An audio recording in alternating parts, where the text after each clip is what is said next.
Hi friends, പുതിയൊരു വീഡിയോയിലേക്ക് എല്ലാവർക്കും സ്വാഗതം. അപ്പോൾ ഇന്ന് നമ്മൾ ചെയ്യാൻ പോകുന്നത് ഒരു പഴയ പ്ലാസ്റ്റിക് ബോട്ടിലും പിന്നെ കുറച്ച് വാൾപുട്ടിയും കൊണ്ട് ഒരു അടിപൊളി ഷോ പീസ് അല്ലെങ്കിൽ നമുക്ക് ഇൻഡോർ പോട്ടായിട്ടൊക്കെ ഉപയോഗിക്കാം. അപ്പം വളരെ സിമ്പിളായിട്ട് തന്നെ ഇത് ഉണ്ടാക്കാൻ പറ്റും. നേരെ നമുക്ക് വീഡിയോയിലേക്ക് തന്നെ പോകാം. അപ്പോൾ അതിനുവേണ്ടി ഞാൻ ഒരു പ്ലാസ്റ്റിക് ബോട്ടിൽ എടുത്തിട്ടുണ്ട്. ഒരു ഐസ്ക്രീമിൻ്റെ ബോട്ടിലാണ്. അപ്പോൾ അതിൽ നമുക്കതിൻ്റെ മുകൾ സൈഡിൽ കാണുന്ന ആ വെട്ട് കംപ്ലീറ്റും കട്ട് ചെയ്ത് കളയാം. ഇപ്പോൾ കട്ട് ചെയ്ത് കളഞ്ഞ മറ്റൊരു ബോട്ടിൽ ഞാൻ എടുത്തിട്ടുണ്ട്. അപ്പോൾ അടുത്ത് നമുക്ക് വേണ്ടതെന്ന് പറഞ്ഞാൽ ഒരു പാത്രവും പിന്നെ കുറച്ച് വാൾപുട്ടിയും കുറച്ച് വെള്ളവും കൂടെയാണ്. അപ്പോൾ വാൾപുട്ടി വെള്ളം കുറച്ച് നല്ല ക്ലേയുടെ പരുവത്തിൽ തന്നെ മിക്സ് ചെയ്തെടുക്കുക കൈ കൊണ്ട്. വെള്ളത്തിൻ്റെ അംശം കുറച്ച് മതിയാകും, കൂടിപ്പോകല്ലേ. കൂടിപ്പോയി കഴിഞ്ഞാൽ കയ്യിലൊക്കെ നല്ല ഒട്ടിപ്പിടിക്കും. അപ്പോൾ നല്ല ക്ലേയുടെ പരുവത്തിൽ തന്നെ മിക്സ് ചെയ്തെടുക്കുക. അത് കഴിഞ്ഞിട്ട് നമുക്ക് വേണ്ടത് രണ്ട് നല്ല ഷേപ്പുള്ള കമ്പിത്തുണ്ടോ അല്ലെങ്കിൽ റൗണ്ട് ഷേപ്പിലുള്ള മറ്റെന്തെങ്കിലും എടുക്കുക. ഞാൻ ഇവിടെ എടുത്തിരിക്കുന്നത് നമ്മുടെ ഗ്ലൂഗണിൻ്റെ സ്റ്റിക്കാണ്. അപ്പോൾ അത് രണ്ടെണ്ണം രണ്ട് സൈഡിൽ വെച്ചിട്ടുണ്ട്. അതിൻ്റെ അടി സൈഡിൽ ഒരു പ്ലാസ്റ്റിക് കവറോ മറ്റെന്തെങ്കിലും വയ്ക്കുക. എന്നിട്ട് നല്ലൊരു ഇരുമ്പ് ഷേപ്പിലുള്ള മറ്റെന്തെങ്കിലും കൊണ്ട് നമുക്ക് ആ സ്റ്റിക്കിൻ്റെ മുകൾ സൈഡിൽ കൂടെ നമ്മൾ ക്ലേ പരുവത്തിൽ മിക്സ് ചെയ്തെടുത്തേക്കുന്ന പുട്ടി നല്ലവണ്ണം പരത്തി എടുക്കുക. പരത്തി എടുത്തിട്ട് നമുക്ക് അതിനെ ആ ബോട്ടിലിൽ ചുറ്റാതെ ഒട്ടിച്ചെടുക്കാം. ഒട്ടിച്ചെടുത്തിട്ട് ബാക്കി വരുന്ന ഭാഗങ്ങൾ അടി സൈഡും മുകൾ സൈഡും കൂടെ കട്ട് ചെയ്ത് കളയാം. മുകൾ സൈഡും അടി സൈഡും നമുക്ക് ആ ബോട്ടിലിൻ്റെ ഷേപ്പിൽ തന്നെ കട്ട് ചെയ്തെടുക്കുക. എന്നിട്ട് എവിടെയെങ്കിലും ഒട്ടാനുണ്ടെങ്കിൽ അവിടെയും കൂടെ നമുക്ക് ഒട്ടിച്ചേർത്ത് വെള്ളം ഉപയോഗിച്ച് ചെറുതായിട്ടൊന്ന് ടച്ച് ചെയ്ത് വലിയ തടുപ്പൊക്കെ ഉണ്ടെങ്കിൽ ഒന്ന് ഫിനിഷ് ചെയ്തെടുക്കാം. അത് കഴിഞ്ഞ് ഒരു 8 മണിക്കൂർ ഉണങ്ങാൻ വയ്ക്കുക. 8 മണിക്കൂർ കഴിഞ്ഞിട്ട് അടുത്ത് വീണ്ടും നമുക്ക് പുട്ടി മിക്സ് ചെയ്ത് നമ്മളൊരു ഡോഗിൻ്റെ ഷേപ്പിലുള്ള പോട്ടാണ് ഉണ്ടാക്കുന്നത്. അപ്പോൾ അതിൻ്റെ മുഖത്തിൻ്റെ ഷേപ്പിൽ ഉള്ള എല്ലാ ഭാഗങ്ങളും ഇനി നമുക്ക് കൈ കൊണ്ട് തന്നെ ചെറുതായിട്ട് ഒട്ടിച്ചെടുക്കാം.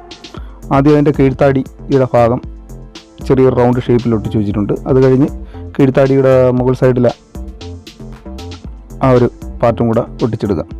അപ്പോൾ ചെറുതായിട്ട് നമ്മൾ വീഡിയോയിൽ കാണുന്ന കണക്ക് തന്നെ കൈ കൊണ്ട് ആ ഒരു ഷേപ്പിൽ ചെയ്ത് വെച്ചിട്ട് നമുക്ക് ചെറിയ കറണ്ട് ഉപയോഗിച്ച് അതിനെ ഒന്ന് അകത്ത് സൈഡും ആ ജോയിൻറ്റ് ഭാഗങ്ങളൊക്കെ ഒന്ന് ക്ലിയർ ചെയ്തെടുക്കാം.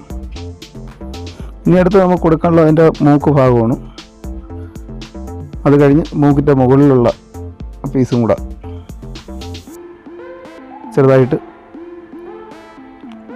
അതിൻ്റെ ഒരു ഷേപ്പിൽ തന്നെ നമുക്ക് അവിടെ ഒട്ടിച്ചെടുക്കാം.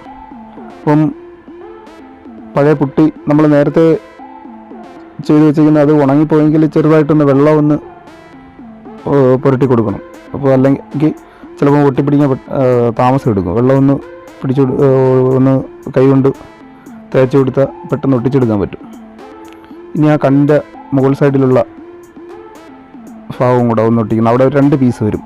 അത് രണ്ടും ഏകദേശം ഒരേ അളവിൽ തന്നെ ചെറുതായിട്ടൊന്ന് റൗണ്ട് ഷേപ്പിൽ ഒന്ന് മിക്സ് ചെയ്തെടുത്തിട്ട് അവിടെയും കൂടെ ചെറിയൊരു വളവിൽ മുകളിലത്തെ 2 പീസും വെച്ചിട്ടുണ്ട്. അത് കഴിഞ്ഞ് ഇനി അടുത്ത് കണ്ണാണ്. കണ്ണിൻ്റെത് ഒരു റൗണ്ട് ഷേപ്പിൽ തന്നെ ഉരുട്ടിയെടുക്കുക. എന്നിട്ട് അതിൻ്റെ അടി സൈഡിൽ അതിനെ ഇവിടെ ഒട്ടിച്ച് വയ്ക്കാം.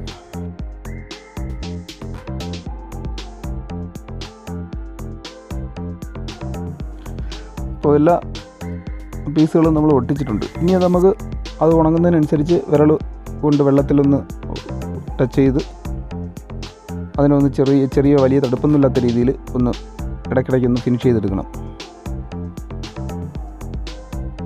അപ്പോൾ ഏകദേശം ഒന്ന് ഫിനിഷ് ചെയ്തെടുത്തിട്ടുണ്ട്. ഇനി അടുത്ത് കൊടുക്കാനുള്ളതെന്ന് പറയുമ്പോൾ 2 സൈഡിലും ഉള്ള ചെവിയുടെ പീസാണ് കൊടുക്കാനുള്ളത്. അപ്പോൾ ചെവിയുടെ പീസ് കൊടുക്കാൻ ചെറുതായിട്ടൊന്ന് പരത്തി എടുക്കുക. ചെറുതായിട്ട് നമുക്ക് ചെറിയ കരണ്ടി ഉപയോഗിച്ച് തന്നെ അതിനൊന്ന് വരച്ച് ചെവിയുടെ ആകൃതിയിലൊന്ന് വരച്ചെടുത്തിട്ട് നമുക്ക് ആ 2 സൈഡിലും കൂടെ ചെവിയുടെ പീസും കൂടെ ഒന്ന് കൊടുക്കാം. അപ്പോൾ ചെവിയുടെ ഇറക്കം നിങ്ങൾക്ക് എത്ര വേണമെങ്കിലും കൊടുക്കാവുന്നേ ഉള്ളൂ. അപ്പോൾ ഞാൻ ഏകദേശം ആ കണ്ണിൻ്റെ താഴ്ഭാഗം വരുന്ന ഒരു ലെവലിൽ കൊടുത്തിട്ടുണ്ട്.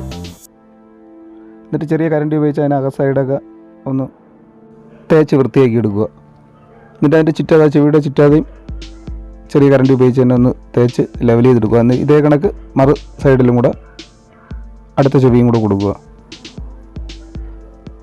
അപ്പോൾ ഒറ്റ സ്റ്റെപ്പിൽ ചെയ്യാൻ പറ്റില്ലെങ്കിൽ ഉണങ്ങുന്നതിനനുസരിച്ച് നമുക്ക് കുറേശ്ശെ ആ ചെവിയുടെ സൈഡൊക്കെ ഒന്ന് പുട്ടി വിരലുകൊണ്ട് തന്നെ തേച്ച് പിടിപ്പിക്കാവുന്നതേ ഉള്ളൂ. അപ്പോൾ അതെല്ലാം കഴിഞ്ഞ് എല്ലാം പീസും കൊടുത്തിട്ടുണ്ട്.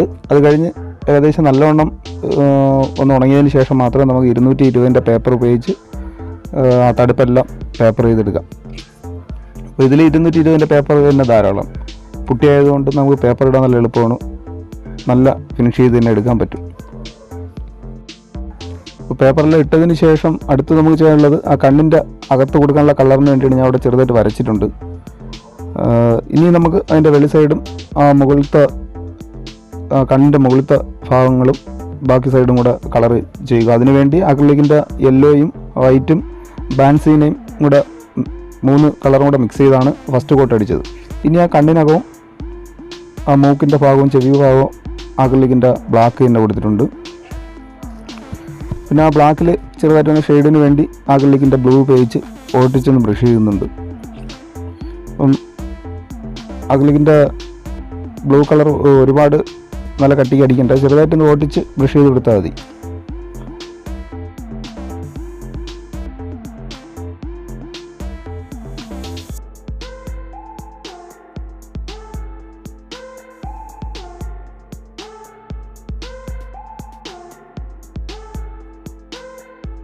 ഇനി ആ കണ്ണിന് അകത്തുള്ള കളർ കൊടുക്കാനുള്ളതാണ്. അപ്പോൾ അതിനുവേണ്ടി ബാൻസീനയും അക്രിലിക്കിൻ്റെ വൈറ്റും കൂടെ മിക്സ് ചെയ്ത് ആദ്യത്തെ ചെറിയൊരു റൗണ്ട് ഷേപ്പിൽ ഒന്ന് 2 സൈഡിലും ടച്ച് ചെയ്ത് കൊടുത്തിട്ടുണ്ട്.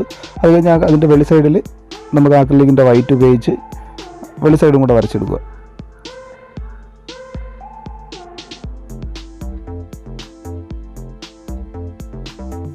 അപ്പോൾ അതെല്ലാം കളറെല്ലാം കൊടുത്തിട്ട് അടുത്ത് നമുക്ക് വേണ്ടത് ക്ലിയർ വാനിഷാണ്. നല്ലോണം ഉണങ്ങിയിട്ട് ക്ലിയർ വാനിഷും കൂടെ ഒരു കോട്ട് അടിക്കുക. അപ്പോൾ എന്തായാലും ഇന്നത്തെ വീഡിയോ എല്ലാവർക്കും ഇഷ്ടമായെന്ന് വരുന്ന വീഡിയോ ഇഷ്ടമായെങ്കിൽ ലൈക്ക് ചെയ്യുക, നിങ്ങളുടെ അഭിപ്രായങ്ങൾ കമൻറ്റ് ബോക്സിൽ അറിയിക്കുക. അപ്പോൾ എല്ലാ കൂട്ടുകാർക്കും ഒരിക്കൽ കൂടി ഗുഡ് ബൈ.